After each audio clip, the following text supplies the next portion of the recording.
वज़ीर आला खैबर पख्तूनख्वा की पंजाब असम्बली आमद के दौरान हुल्लड़बाजी की गई, कवायद की धज्जियाँ उड़ाई गईं। ऐसे लोग आए जिनकी कोई शनाख्त मौजूद नहीं थी। मरीम नवाज के खिलाफ नाज़िबा ज़बान इस्तेमाल की गई।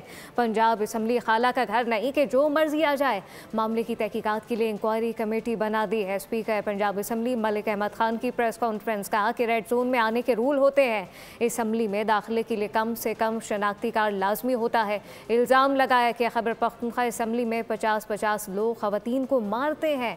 मलिक अहमद खान ने कहा पीपल्स पार्टी पहले चारों सूबों की जमात थी, अब सिर्फ सिंध तक महदूद हो गई।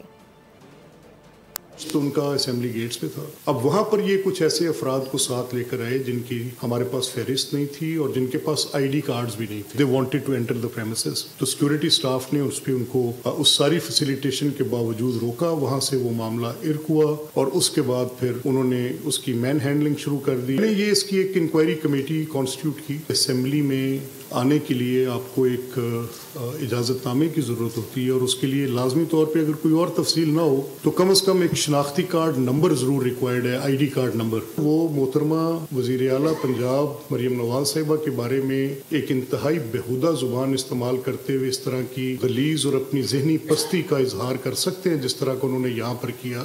मासूए खैबर पख्तूनख्वा असेंबली के जहाँ पर लोगों को असेंबली में बात करने पे 50 लोग जत्थे की सूरत में खवातीन को भी मारते हैं। पीपल्स पार्टी थी, उसकी एक बड़ी नेशनल आउटरीच थी और ये कहा जाता था चारों सूबों की जंजीर है, बेनजीर है। अब वो बात पता नहीं कहाँ दब गई और पीपल्स पार्टी सिंध की हद तक फंस के रह गई।